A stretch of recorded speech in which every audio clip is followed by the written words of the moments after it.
attitude is everything in life.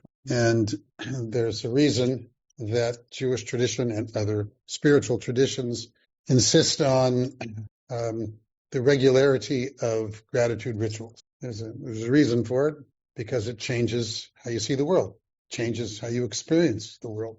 I say this pretty much every time, but, if you wake up in the morning and you start your morning with gratitude, with thanks, whether it's the traditional Jewish prayers, Hebrew prayers, or any other thing, going, thank you, God, I woke up. Thank you for this day. As many of us grew up having to say thank you before we eat food, whether it's emotzi or just English words of gratitude for food. It's designed to change your attitude and your experience, not just your attitude, your experience of life, whether it's the experience of eating.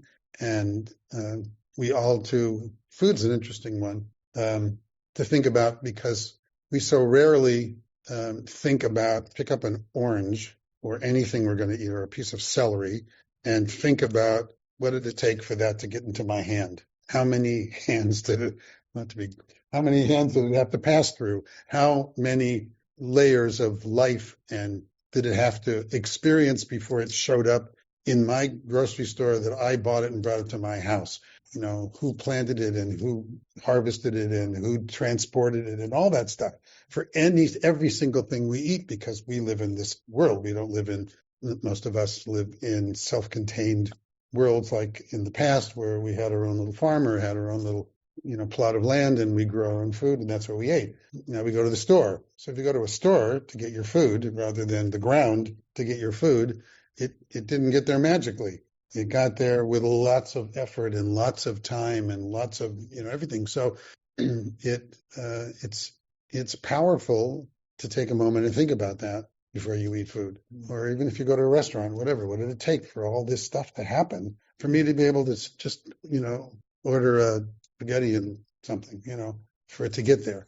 And the more you fill your life with gratitude and a consciousness about gratitude, the more you're grateful for your life, because there's so many, life is filled with, as I often say, blessings and curses. The Torah teaches us in Deuteronomy, see, I set before you life and death, good and evil, blessing and curse. And therefore choose life. So what I thought I would do today is talk about the 5 Jewish ideas that changed the world. At least I have a list of 5 Jewish ideas that change the world. You can all have your own. In fact, you should think about your own, what you think are the 5 Jewish ideas. But the ideas that change the world, one of them is the one I just said, from Deuteronomy 30. I call heaven and earth to witness against you this day. I put before you life and death, the blessing and the curse, therefore choose life. So to me, that is one of the most powerful sentences in the entire 5 books of the entire Torah. And it's number one, because it is automatically life-affirming from thousands of years ago in a world that wasn't mostly life-affirming. In a pre-Torah world where most people thought that everything was predetermined and you didn't really have any choice. There are many people today who continue to think everything is predetermined and you actually don't have any choice, that for whatever, whether it's a religious idea or whether it's a scientific idea, they come in both versions of that we are just reactive. It's the behaviorist kind of thinking that whatever's in here determines what we do, and you don't really have any choice. You just automatically, like Pavlov's dog, you ring the bell and we salivate, and you don't get to choose whether you salivate. You ring the bell and you salivate, that kind of thing. Judaism, from its inception, said not so much. We may have inclinations. We do have inclinations. Part of the rabbinic tradition is literally to say we have both good and bad inclinations, the Yetzer Tov and the Yetzer Ra, which literally mean a good and evil inclination in all of us. We have the little devil and the little angel kind of thing on our shoulders that people like to do cartoons with, and who you pay attention to matters. But to even be able to say that suggests that you have a choice of who you pay attention to. right? So if you have a choice of who you pay attention to, then you get to choose. It's like every time you're confronted with any decisions to eat this or not eat this, something healthy, not something healthy, to drink alcohol or not, to do drugs or not, to whatever, have random sex with anybody walking down the street, whatever. All the choices that we have, we all have those choices because literally we could do all of those things if we wanted to, and some of them we do, and so we have a spiritual history of people like Moses Maimonides talking about the golden mean, talking about, yes, the best life is one in which you don't have either extremes of the tov or the ra, the good or the evil, but you try to walk the middle line of life in general. But this simple statement from Deuteronomy, not so simple. It went against the common wisdom of the time that if you're born a slave, it's because God wanted you to be a slave. That's all, period. We had all these hierarchies. Did like to watch Korean shows, so every night. So some of the Korean shows we watch are period pieces from the Joseon. They're always Joseon era pieces with kings and all that kind of stuff. And they're all pretty much the same. People are like, always against the kings, and they're always going to this, and there's always the left minister who's always the bad guy, and all this stuff. But part of what's built into that, once you've watched any of those, is this so strict hierarchy of, by age, by status, by, you're this, you can't talk to me that way. You have to use certain words because you have this status and not that status. And even in the modern Korean ones that we watch, Jody watches too, the ones that we watch, the Korean modern ones, they're so hierarchical. It's like, I was a year ahead of you in school. You have to be formal with me. I'm 2 days older. You have to use formal language with me. It's like crazy when you grow up here, particularly if you grow up here meaning California. When I first went to New York for my last rabbinic school in 1975, graduated Rosary Day 1976. This spring is literally the 50th anniversary of my ordination as a rabbi. Yeah. So, but when I went to New York, it was like culture shock from here because everything seems so hierarchical and formal and, this is California. Anything goes in California. People wear whatever the hell they want to wear. In New York, everyone's wearing white shirts and, it's like buttoned down. It was fascinating because it was culturally significantly different. So this statement about therefore choose life was revolutionary. Seems to us, but it was literally revolutionary. You can choose your life. Empowering. The whole idea is to be empowering. So to me, that changed the world because don't forget, even though there's only 10 Jews in the world, and they're all in this room, the 10 Jews in the world, there's, put 2% or whatever we are of the population. There's, about 1.5 billion Muslims and a couple billion Christians and Catholics and all this stuff. And there's like 10 of us running around making a lot of noise, but they're still very small. All of Christianity grew out of us, what we call our sacred text. All those billions of Christians also call their sacred text. They have other ones too, but that's also, the Old Testament is also, and Islam too, grew out of us too. So these words of the Torah were not just our little personal private text that we only shared with each other. It went viral. It was the ultimate viral. They took it. Yeah, it was like it exploded out there into the world. So something like this had a profound impact on providing the notion and the option to believe, as the Torah says, that what God wants you to do is choose life.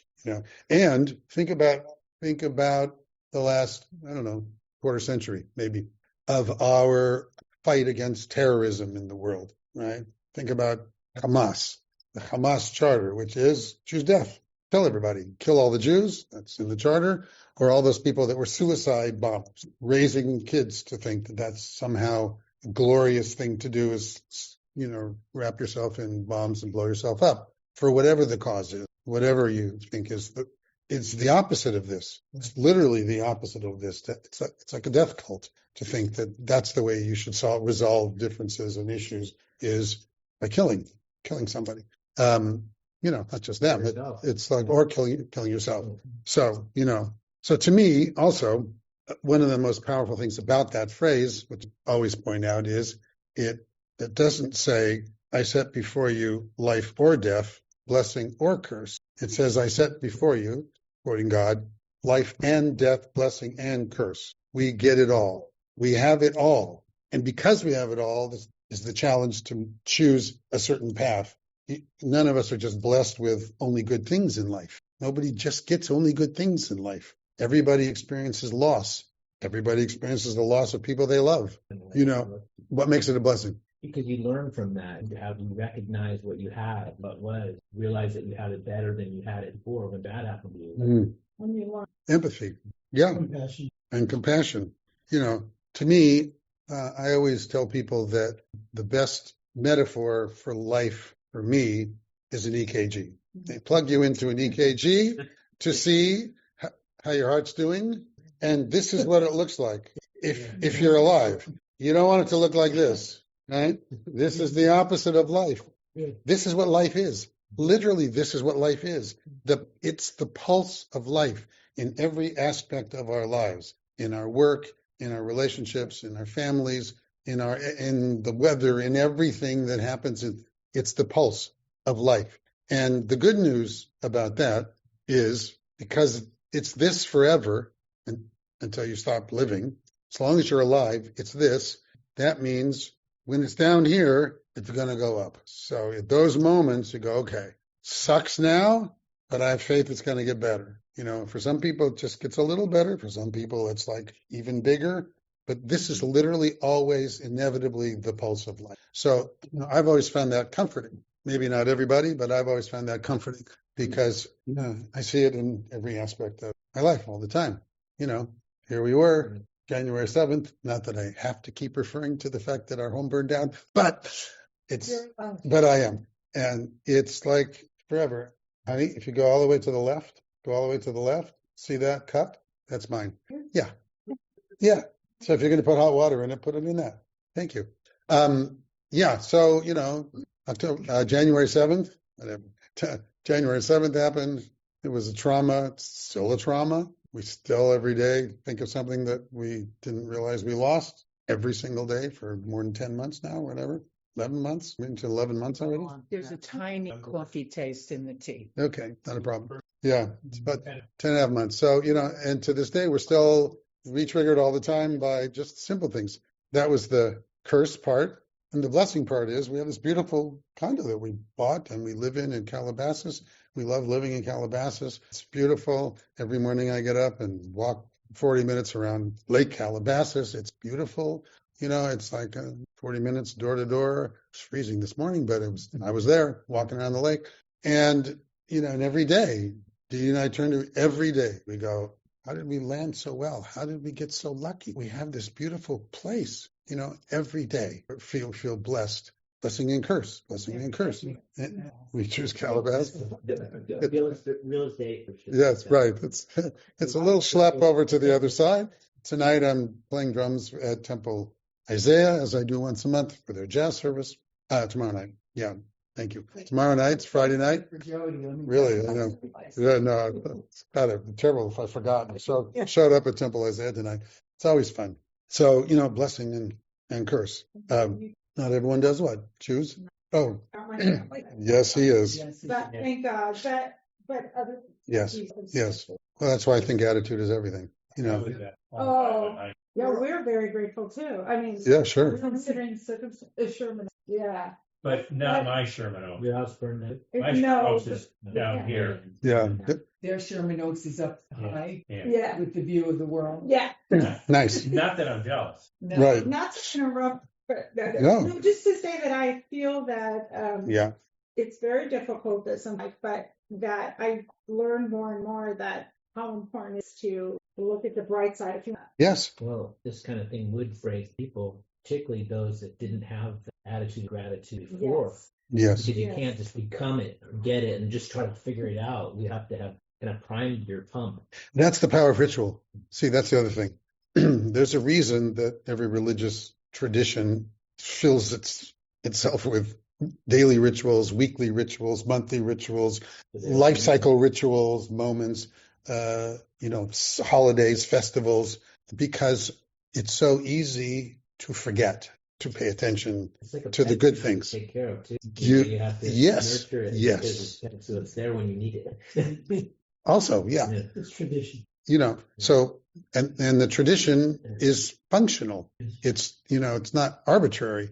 It's like it's like teaching your kids manners, right? If you want your kids to behave in a certain way when they grow up, you have to habituate them to saying those words or doing those things. Say thank you, say please, say if you care about a certain behavior to be ingrained in someone, it doesn't happen overnight. It happens from repetition until it's built into you that you automatically say thank you when someone does, and that only happens because you have ritualized it yourself with your kids, or people that say grace or say a motzi or say a blessing before food. If you want them to pay attention, even though their brain isn't there, or eat with a fork rather than your hand. Why do we eat with utensils? Because your parents made you, basically, otherwise, why not, and part of our liberation as we are rejecting our parents as we grow up is to do the opposite, and go do whatever. Okay, I'm going to eat whatever, and I'm going to do all those kinds of things to try to individuate and have a sense of your own self.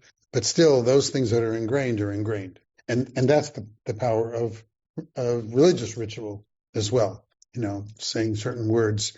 So if you were a traditional Jew and you went to services every morning, you had a Shacharit service every morning and an afternoon or an evening, and the prayers that are the ritualized things to say are all these gratitude things. That's what they are. You have this whole list of what's called Birkat Shachar, the morning prayers. Thank you for this and thank you for that. Thank you. When I lived in the Palisades, and every morning when I would say the blessing of Rukah Haaretz al Hamayim, which means we thank God who stretched the earth to the sea, meaning the sea didn't just keep going, but I can live there and not fear that I'm going to get flooded out tomorrow. Tsunami isn't coming every day. That's one of the traditional morning blessings. You have the consciousness that the sea stops somewhere, predictably stops somewhere. That's why it's such a disaster when there is an actual tsunami somewhere, because you can count on, I'm going to drive up PCH and it's going to be a road and not out. I don't have to swim on PCH. And these kinds of things habituate you to seeing gratitude in the everyday, what I always call the everyday miracles of life. It's miraculous. You can just see stops there. Yeah, there's stops there. And thank God it stops there. That kind of thing, right? So we have rituals to do that. So it's number one. I got 5 of them. I better speed it up. Number 2 of my 5. Actually, I didn't make it. Usually I do. But I made gratitude quotes instead, and then this morning I thought, I'm going to do this instead. Yeah. So number 2 is Leviticus 19:18. Those of you who were at Kehillat Israel when Rabbi Cheryl, I'll tell you in a second, 1918, when Rabbi Cheryl Leward of blessed memory was there, that was what her license plate said. LEV 19:18. Leviticus 19:18 is Ve'ahavta l'reacha kamocha. You should love your neighbor as yourself. Love your neighbor as yourself. That was a life-changing, world-changing idea. What do you mean, love my neighbor as myself? I'm going to kill my neighbor. My neighbor? No. It's my family. It's like, that's it. Or my little tribe. Everybody else is the enemy. The challenge, Ve'ahavta l'reacha kamocha, love your neighbor as yourself, has 2 different things going on in it. Number 1, it implies you love yourself. Love your neighbor as yourself. It's like a commandment to love yourself. So that if you're going to love your neighbor the way you feel about yourself, what happens if you hate yourself? What happens when you have such a bad self-image, and that's the way you love your neighbor. Right. Kamocha, like you do yourself. Too bad for your neighbor then.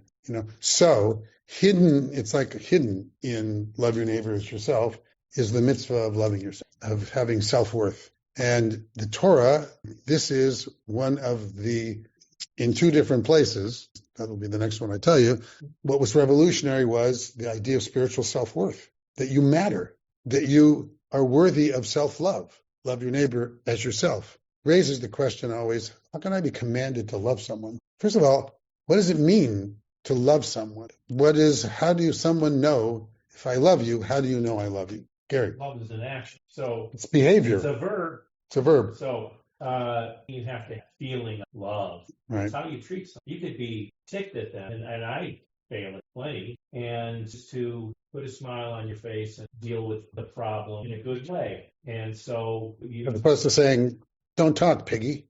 Never mind. Go ahead. Never mind. But how you treat people matters. Compassion plus kindness, stability, compassion, stability, compassion, kindness, respect. Yeah. Yes. Yeah. Miss Piggy was on Coco. It was hilarious. Yeah. Loving, what they're talking about is how you act toward everybody.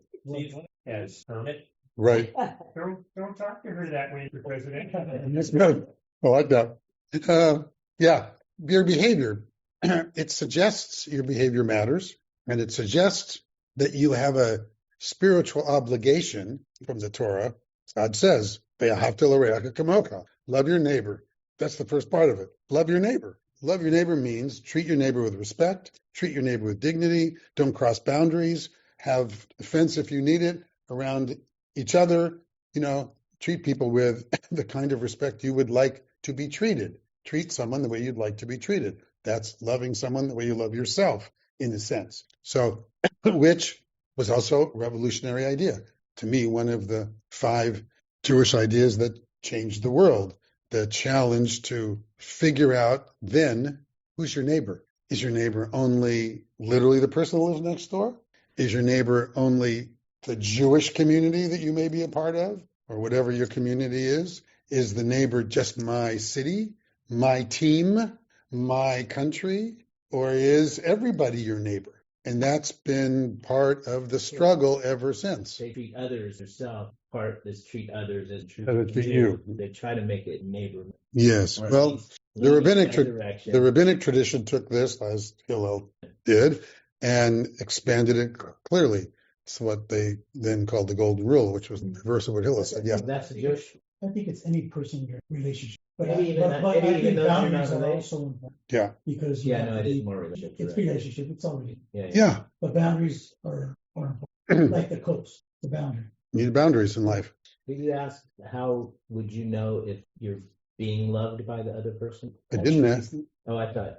Okay. And? Yeah, I was going to say you don't have to it's not to love someone. It's maybe not sure they know love. They know. It's nice. No, it's not your job for them to know. It's your job to treat them in a loving way, in a compassionate and kind way. Exactly. And to ask yourself, to me, it's like, okay, when Gable was a child, one of the things when we would talk about life and ethics and values and behavior and stuff, one of the things I used to say was, okay, well, before you make a decision to do something with someone, ask yourself, if everybody acted that way, would the world be, bless you, would the world be better off or worse off? If everybody did what you're about to do, whatever it is, would that move the world in a positive direction or a negative direction? And sometimes that's the easiest way to make a decision about, maybe I don't want to do that. Sometimes. You always have to treat someone maybe who did you harm, or somebody who doesn't treat you with love. You need to love them as you would want to treat, because it's not. Yes. Yes. I think the key word is forgiveness. Walking forgiveness. What if they're a threat? Well, you have to defend yourself. Look, Jewish tradition, Torah certainly. The commandment in the 10 Commandments isn't "Thou shalt not kill." It's "Thou shalt not murder." We believe strongly in self-defense and always have. And the Talmud literally says if someone's coming after you to hurt you, you're obligated to protect yourself. Except Israel doesn't get to do it, but everybody else gets to do it. Yeah. But you are obligated. It's an ethical commandment in rabbinic literature to defend yourself and protect yourself, even if it means taking someone else's life, even if it leads to that, because their rabbinic phrase is, who's to say their blood is redder than yours? Meaning we're all human beings and we all are equal in the world, and no one has the right to hurt you, and no one has the right to kill you, and no one has the right to go after you. So you are literally obligated to defend yourself and protect yourself, even if it's killing someone. Not to encourage it. Just like if somebody's rude to you, could right in your face. You're not obligated. Sorry, you're not able to say, hey, don't talk to me like that. Walk away. Yes, you're certainly allowed to do that, but that's right. That doesn't work. But a lot of times. I mean, you're not obligated fire with fire to teach that about life. You're obligated to act in the way you want to be, that is the best version of yourself. Right. Whatever that is. What's the best version of yourself? And maybe what do you get out of it with them anyway? It get worse. Nothing. Just escalate. In a way. Escalation never helps. Disengagement helps. Kind of sad. You kind of pity on the person because there's like a lot of times that person's not very exactly. Their whole life is about that. Yeah, and whatever it is about is you think it's not about you ever. Right. It's never about you anyway. It's always about other things. Mm-hmm. So number 3, that was only 2 out of 5. Number 3 is Genesis 5, chapter 1, chapter 5 of Genesis says, is that what I said? Never mind. This is the book of human generations. It's the beginning of Genesis. On the day God created humans, he created them in the image of God, Tselem Elohim, male and female. God created them, blessing them and calling them humans on the day they were created. So you've all heard this if you've been with any rabbis ever, anywhere. That one of the most important, to me, the single most important idea, frankly, in the whole Torah is, to me, it's just me, is the very first thing that's actually, which is an echo of this, the very first thing that's said about human beings when God creates human beings, Adam, in the beginning is Vayivra Elohim et ha'adam b'tsalmo, that God created the human being in God's image. That's the most important idea in the whole Torah. What does it mean to be created in the image of the divine? It doesn't say God created human beings in God's image except women, gay people, people who speak Arabic or Spanish or whomever. It simply says, before Abraham, before there was Judaism, in the creation story of our tradition, the most important idea is that every human being is created, every baby that shows up in the world is created in the divine image. What they do after that, or how they're treated after that, or whether they're abused, or whether they're loved, or whether they're all those things that may turn them into people that we don't particularly want to be living with, is secondary. But the idea that everyone is made in the divine image. So that's the next question. No way could you be. Okay, so God doesn't look like anything, right? Well, that's my point. Yeah. So if God doesn't look like anything, what does it mean to be in someone's image? What else could it mean other than physical image? Mirror. So as God is theoretically just, you should be just. If if justice is godly, you should be just. Right. If compassion is godly, you should be compassionate. Right.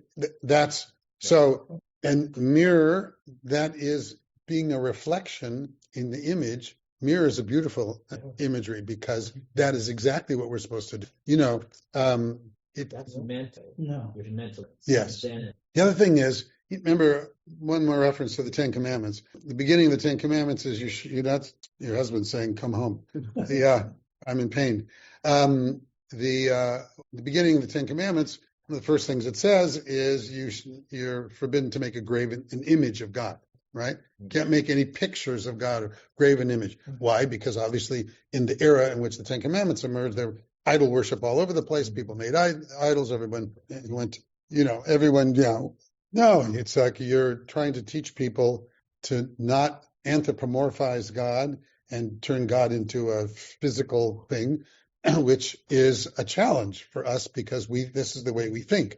We think physically. We think, that's how we draw pictures of things. We picture things. We think of things. We live in images. That's right. I'm always wondering what babies think before they have language. What's going on in a baby's mind before they have language? What kind of images and pictures and whatever? Because that's why we start. We often start with images. So one of the first 10 commandments is don't make a graven image of God.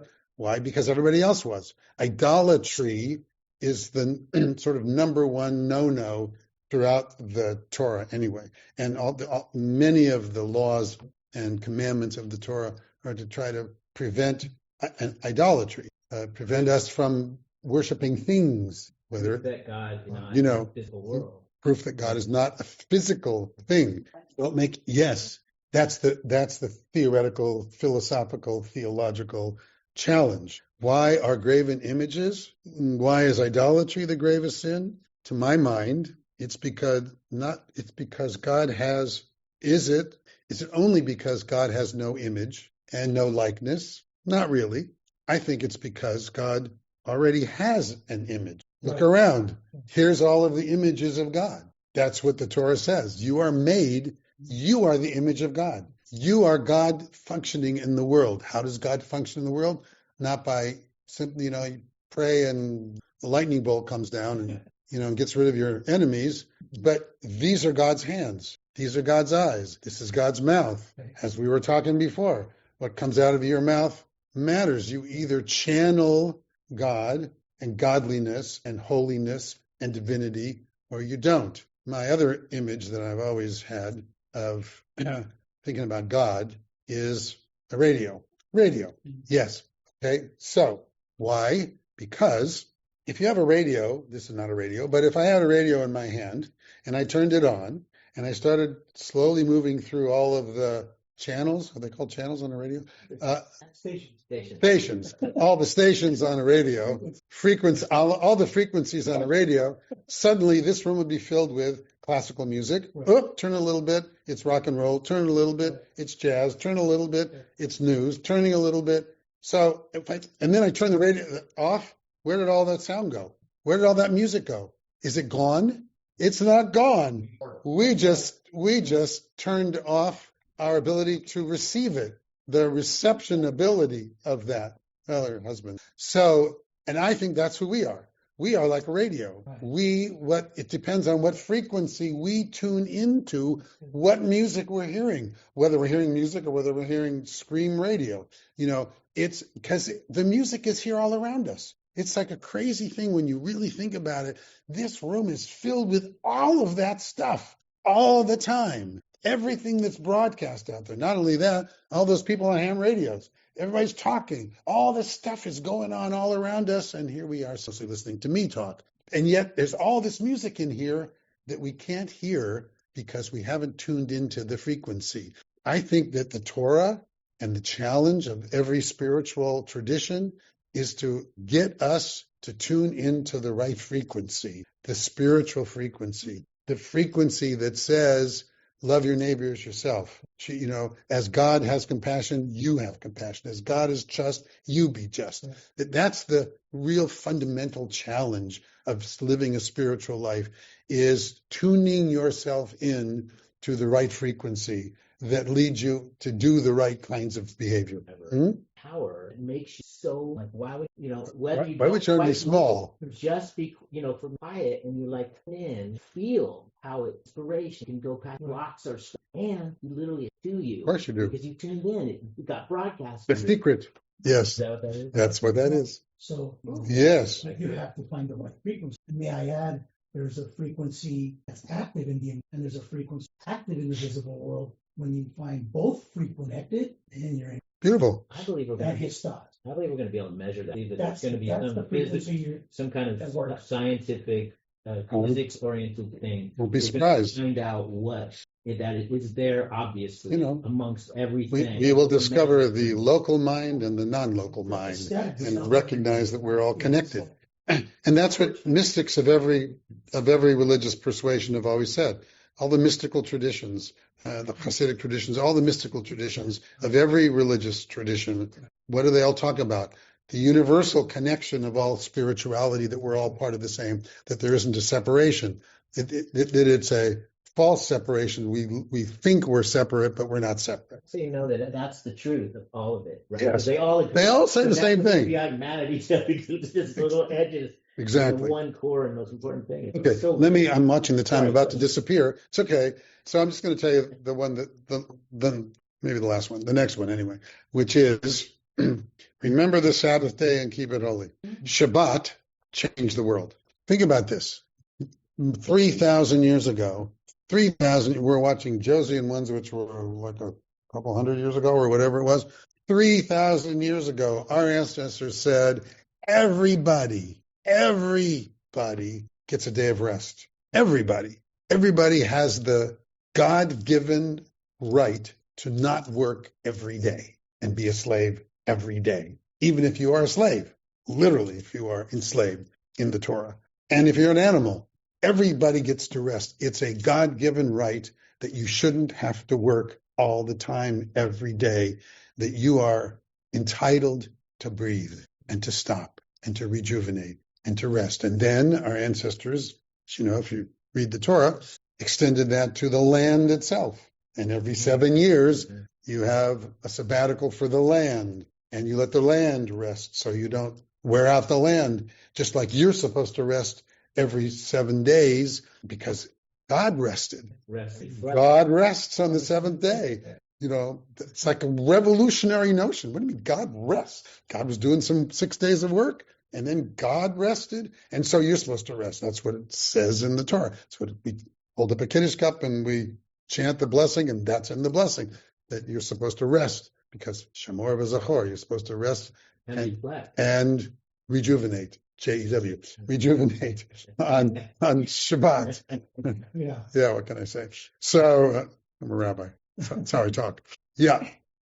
And by the way, the fifth one, there was only 4 of them, is monotheism itself, is the idea that, Moses says, let me see who you are. And God says, no, I will just only, you can't see who I am. Really, you'll only know me by I'll make all my goodness pass before you. In other words, look around, look at what I created.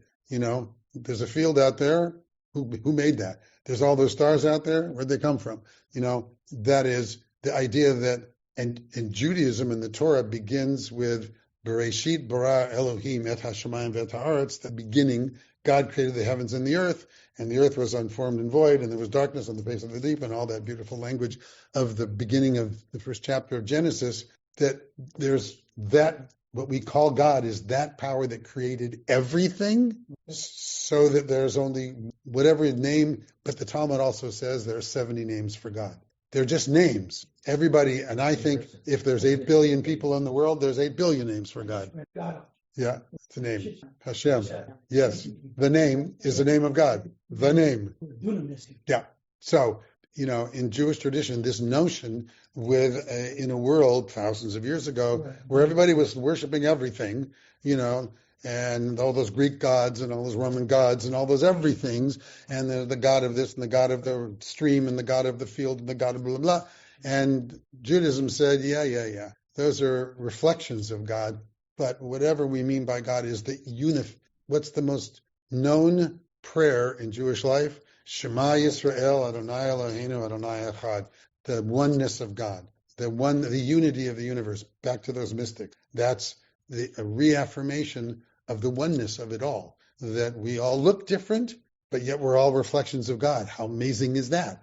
There's no 2 of us that look exactly alike, even when you're identical twins. It's not exactly the same. Looks the same, but not exact. Nothing's exactly the same. There's only one of me that ever was going to exist and did exist in the universe. And yet you and I and everybody in the room, and everybody in the world is one of these pieces of God running around in the world. So, no. In a sermon, yes. Talked to surgeon. Oh, yeah. You know that, remember that phrase? Because I did this and I made that. And then bottom line is he said, yeah, but who made the dome? That's the punchline, is that when it all comes down to it, no matter what we did, it would nothing. Yes, so we're about the same time unique and connected, always. And that's part of the the challenge. Yeah. And I think if you can Stay take about it a it. step further into the scientific part of it, Mhm. it's a genetic DNA. Right. We have God's genetic. Yeah. And when We need to find out. they did discover the his- genetic code, his- what they called it, when they had the big reveal a number of years ago and realized everybody's almost exactly the same DNA. It is Slight, teeny little thing, right? bars that are Right. We're basically, few bars. Even like monkeys, or I mean, even like so many other pigs. Any we're creation. connected. Yeah. We're all connected. Well, we're all, Exactly. and, God. Iggy Stardust. Frosty still Nash and Young. Yes. Now Caleb James Reed and Bill Gattman. Yes. You look up at the stars. We're all it's really Stardust. just light Yes. that's from hundreds of years or millions of years ago. Yes. Yeah, we look up at the universe and we're not seeing anything that exists at the same time, Right. which is so we're all able to look into the past. That's right. We're made of the same. Yes. We're all Stardust. That's exactly right. We're all made of that. Adam dust. So there we are. Anyway, that was my Hey, speak for yourself. My name's Adam. yes. But there's DNA in that. We were privileged to have Adam here today. And what the Jewish tradition calls Adam Harishon, the first Adam, is from which it's like the blueprint from which everybody else was made. That's it. So, and the rabbis in the Talmud say, why did God start creation with just one human being? That's the first of the two creation stories in the Torah, so that no one can say my ancestors were better than yours. Powerful. But Yeah. those are all connected to all these that I just shared. That fundamental kind of rabbinic notion that it's so easy to divide ourselves from other people, and part of that is because we're all insecure. So people react to their own fundamental insecurities in different ways. For some, they become bullies. For some, it's simply, I want to be higher than you, have more than you, be better than you, be bigger than you, have a bigger car, a bigger house, a bigger. A billion isn't enough. I need to have 100 billion, and then I need to have more than 100 billion, and then I have whatever billions all these billionaires have. It's like you can't possibly spend the money for no matter what. Anyway, so and our religious tradition and others, but certainly Judaism, in many ways, many of our mitzvot and commandments and thoughts are to counter what is often a natural human need to separate ourselves from everybody else and pump ourselves up. So we start with this notion that you don't have to do anything to be worthy. You are fundamentally worthy. Right. What you say matters, what you do matters, who you are matters. Why it's my motto forever. Says Rabbi Stephen Carr, for a reason, because that's what I think is the bottom line. In any event, I'm done. So I'm done for the day. Thank you for coming, and we'll see about what happens in the future.